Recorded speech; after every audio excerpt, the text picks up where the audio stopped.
HeyDay play day.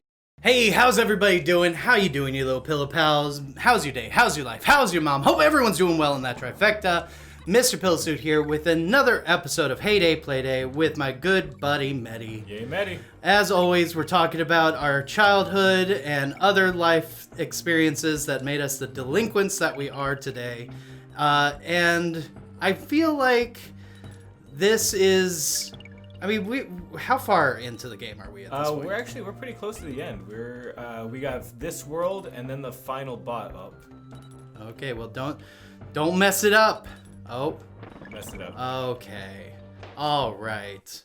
Well, immediately ignore what I just said, right? We got basically like 7 levels, I think, if memory serves me correctly on this. So we should hopefully be able to crank this out pretty soon.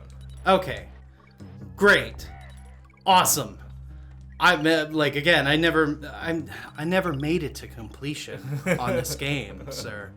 So I need guidance. I am inexperienced. I haven't beaten this game since I was I must have been like in 2nd grade, I think, the last time I beat this game. 2nd grade? Yeah. What? All right. Well, I mean, with okay. I kind of don't want to like mess with you too much in this game because I kind of feel like the last few episodes we've been seeing a lot of the same episodes or same levels as usual. Let's see if he's got it. He's doing it. Quit. All right, he's jumping. He's got it. He's doing well. Jump and shoot. It's jump and shoot, man. Make sure that he's got those barrels. Getting all those barrels. Getting that one. He definitely defied. Okay, well, never mind. All right, you're horrible. Shut up. No ego strokes for you. That got real slow real quick, sir. Okay, so this is where I messed up that one This is time. where you messed up, and I think it's been like 3 episodes since you've gotten back to this area. Yeah. So let's see. This one was a rough one, man. All right, so it's just this one jump. Okay. All right. Okay, so I kind of feel like now we could talk about a topic because I definitely don't want to. I definitely didn't want to mess you up there. Yeah, we still got to make it to a safe point too. Yeah, let's. We'll make sure that he gets to a save point, hopefully.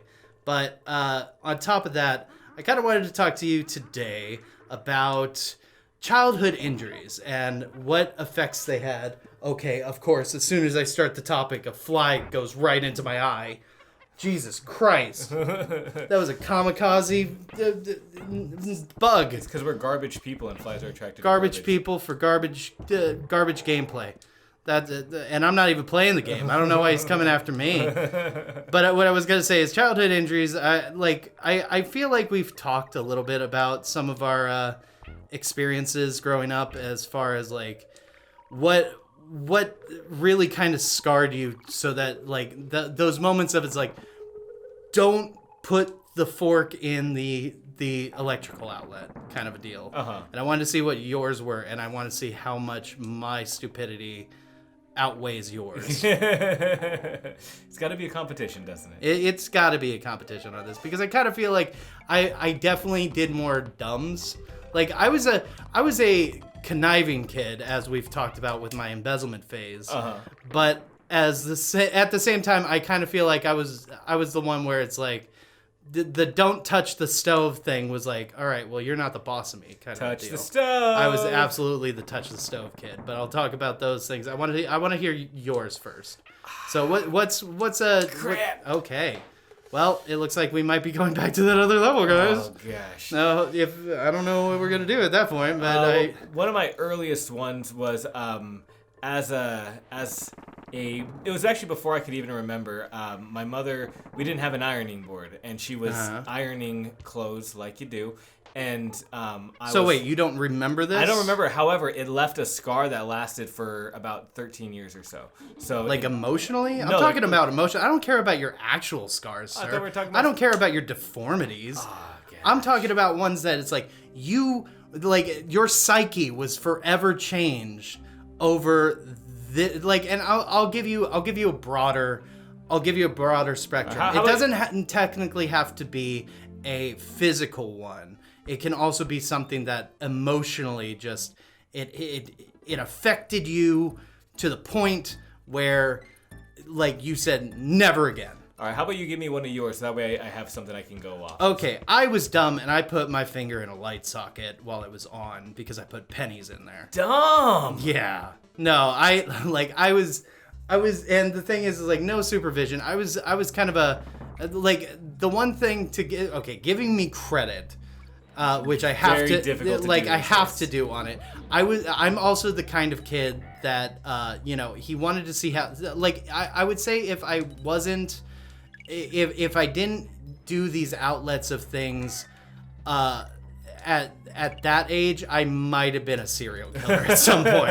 I gotta feel like I needed to know what that pain was, so I didn't feel numb later on in my life. Because it was situations like that where it's like I'm very much, even now, like I'm a tinkerer. I love to learn, but I love to learn by practice.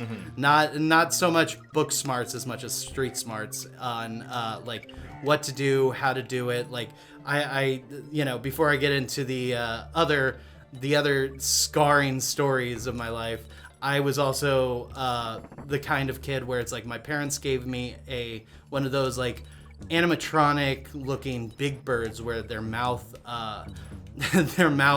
would open and close. Horrifying. Like, no, but that's the thing though. It's like, it was Big Bird. That's exactly how Big Bird looks. It's one of those, it's like, it would have been one thing where if it... Those soulless eyes. Well, I mean, like, even Big Bird looks kind of soulless if you're going to get over... Like, if you're going to go towards, like, Muppet standards. But, like... I was very much one where it's like, I'd love to know the inner workings of things. And because I knew that it wasn't a real thing, and I didn't put emotion behind it, like where I didn't feel emotionally tied to this toy. I definitely wanted to like see how it worked. Like I was also the kid that my father very much felt kind of a bit of disgrace on me because I was the kid that got fascinated when my sister got she got one of those baby doll toys where they would give them the milk from the baby bottle and the milk in the baby bottle would disappear. So like I was like, is it magic? Does it work as far as like, do you like, is it actually going into the baby or is it like, how does this work? Like, what is this sorcery? Okay. All right, one and done. Hey, look at that. there we go. He may be back, ladies and gentlemen. So I was the kind of kid that he like would try to figure that out. So when I had this Big Bird toy, I skinned it alive. What? Like, well, I mean, it's not alive, but I mean, I skinned it. Do you watch The Office, by the way? Yes, of course. Like, who didn't watch The Office? Yeah, but you remember when Dwight skinned the CPR? Yeah, no, and this was nothing Hannibal? like that. This was way more scarring. Like this was Five Nights at Freddy's before Five Nights at Freddy's was a thing. Oh Jesus! Like because I took the like I somehow was able to find the seam of it, and then I took my kid-friendly scissors and like Shawshank Redemption style with a spoon, just like worked at it for days until it finally like tore enough for me to then rip the seams apart and then just completely like take all of the stuffing out of this thing, find the other gadgets in it, and then it was just this bare bones mechanical skull of Big Bird that was shown, and my parents probably thought at that point, it's like, he's going to be the next Jeffrey Dahmer. Like, he's going to be the one where we're gonna find some dead animals out in the backyard and just a soulless, like, I was gonna be one of the featured kids in Mindhunter. Pillow, I am seeing you in a different light. Well, that's what this is for. Like, I mean, there's not a whole lot that we know about each other except for like a few experiences that we've experienced together, kind of a thing. Same exact spot that I died the last time. Well then. Well, at least you got more balloons this time. But going back to the experiences of like how things work and everything and how I injured myself. So the first one was, it was a matter of like, I looked at the light socket for my like toy, like it wasn't a toy clown lamp, but it was like similar to that, where it's like it was definitely a kid's lamp. You could I forget what exactly it was. It had one of those like lampshades that had like all the cartoons on it, which I absolutely melted because I was like, heat make it melt. That was almost words. That was almost a sentence. Heat makes things melt. So if I put the side of this plastic lampshade next to it, it melts. So like my parents were like, okay, we can't have nice things because of this child. And I just remember having a moment where I was like, I like, from the days of like putting the square block in the square hole kind of a thing, I like that. I had oddly like Reddit the subreddit oddly satisfying before that was even a thing, because I remember like the it may have been nickel or something like that, but it was just the size of the light bulb socket, and I was able to stack a bunch of pennies or whichever currency that it was that actually fit into this light bulb socket. I was able to put them all in, and they lined up perfectly, and I was able to put a stack into it. Oh my god. And I remember, like, Why? Because I was a dumb kid, man. But I remember I took this thing, and I was able to dump most of them out, but one got stuck at the very bottom. And I didn't think about the whole, like, the current still going through it because I didn't turn it off, and it was still plugged into the outlet. So, but, like, I remember hearing my parents outside, and like, although I didn't get freaked out because they were there, because I was like, I didn't know that I was doing anything wrong. I just remember like I shook them all out and I wanted to do it again, but there was one at the bottom, and it's like, no, it's got to be all of them that go back into there, not just the ones that came out. This little sucker has to come out. So I tried to shake it out at first, and that's when I finally was like, I'll go get it with my finger. And I went in there, and the bottom of my finger hit the penny, which had the current going through it there, and it hit the side, like, operation on the side of it. And I just remember feeling the largest jolt. And thank goodness it wasn't like, a toaster in a bathtub or something, where it could actually do some damage. It just like fried my nerve endings of my finger for like at least a good day. Oh my god. I just remember that being such a But you didn't do that again, did you? No, I never did it again. I never did that again, which is good, because I don't think that would have been an experience. But I have a lot of these experiences. We're going to talk about a bunch of these throughout this series. But this was the first one that I remember vividly happening to me. This was like when I was at least like 6 or 7 years old that this was going on. So with that said, I want to hear yours real quick. Oh my gosh, how do you even top that though? Oh no, I can top it. I will bring up how I almost lost a finger by cutting the cheese. So, now, when you say cutting the cheese, no, I'm gonna leave that one for later. I will definitely tell you guys how I cut the cheese and almost lost a finger in another episode. But I want to hear yours. All right, now I do have mostly it's tit for tat here, sir. I do have mostly tit for tat. I do have mostly physical injuries more than the emotional stuff, because I think I repress enough of my memories to get around some of these issues. But when you were bringing up the clown lamp thing, it just reminded me of this. God dang, I don't know why they got this stupid thing. So, all right, you ever had a childhood toy that just like creeped you? Yes, Furby. The F out. That's right. I remember you telling me that you have issues with Furby. Again, I'll tell that story later, where like we had a possessed Furby. Oh yeah, I said mine is a possessed toy also. Okay, cool. All right. So I had this. But was this a physical injury, or are you talking emotional? This is emotional injury right here. I gave a physical, you give it emotional. Okay, so we had this. I had this clown doll. All right, it must have been maybe about 1.5 feet or so, and he had it was battery operated, and he had a hard head, hard hands, and and this stupid clown girl. Now, I'm not a person who has a problem with clowns. I know a lot of people who do, but I never had that issue. And this thing, when you put in batteries to it, it didn't have an on and off switch. All it did was just did this maniacal laugh, just nonstop. And it was the creepiest thing. But here's where... Wait, it just did it automatically? Automatically. No on there and off was no switch. on and off switch at all? No, nothing. It was just go until the batteries were dead or you killed it. That sounds like some poltergeist shit. It was so creepy. And I remember, I don't remember it being creepy until one day I decided to get some scissors and I thought I'd give him a haircut. Because, I'm just... Because clown hair. Because clown hair. Yeah. And, a little piece of me legit thought that it was going to grow back. And my father lost his hair, so he had that horseshoe thing, classic old dad look.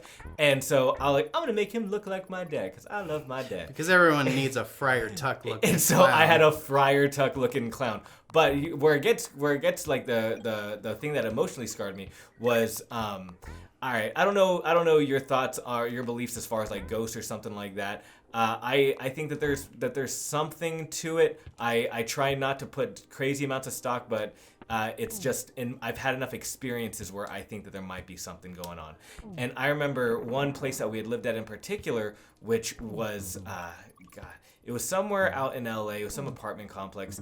And I had my cousin sleeping over, and this clown was in my room, always staring at me. The same Friar Tuck clown? The same Friar Tuck clown. It was always the way that it was set up, because I don't remember ever even packing the stupid thing up when we would move, because we moved a lot.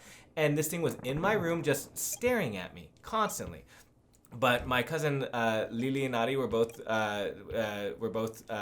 sleeping over, and we wake up in the middle of the night, and the clown is literally floating across the room, like levitating. Now, some people might say that, oh, you were just dreaming or what have you. That's not who has just a random dream of waking up and seeing a clown head or a clown doll floating across the room?